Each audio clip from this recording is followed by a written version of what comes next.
Today's reading from Acts is set in the upper room where the disciples are gathered between the Ascension and Pentecost.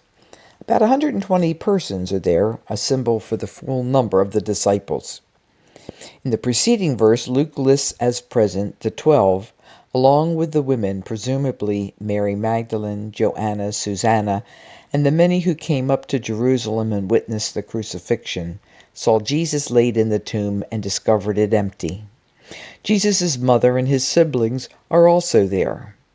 All are present except Judas. We can hear the pain and disillusionment of the early community as the members struggle to explain how one who was numbered among them and was allotted to share in this ministry could have ended as the guide for those who arrested Jesus. As always, the scriptures provide the assurance that God is not absent even during these most horrific moments, even if they do not fully explain such tragic happenings. In the first chapter of Acts, Peter emerges as spokesperson for the community. It's a turbulent time of transition, and they rely on the form of leadership with which they are familiar. This is the last time that the 12 are reconstituted. A replacement is not yet chosen for James when he is killed by Herod. As the narrative progresses, the patterns of leadership shift. James and the elders emerge as the leaders of the community in Jerusalem, and Paul takes center stage in the mission to the Gentiles.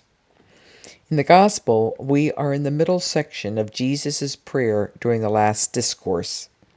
We are meant to overhear this intimate conversation between Jesus and the Father, so that we can be encouraged by the legacy bequeathed to us. Jesus addresses God as Father, the one who, in a patriarchal culture, is responsible for protecting the household. Jesus has embodied this protective care of his disciples.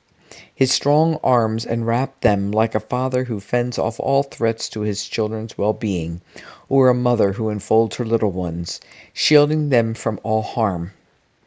Just as Jesus has been consecrated for mission, so he prays for the consecration of his followers. Consecrated means to be anointed and set apart for mission, not in the matter of the kings whose anointing separates them from the realities of ordinary people, but in the truth which immerses Jesus' disciples into the heart of the struggles of all their fellow creatures in the world. While kings are anointed on the head to great acclaim, disciples of Jesus are anointed in foot washing, set apart for self-surrender in love for one another, particularly those who would seem the most unlovable. This is the oil of truth that flows over the heads of Jesus' disciples, consecrating them in the protective mantle of the name and the word.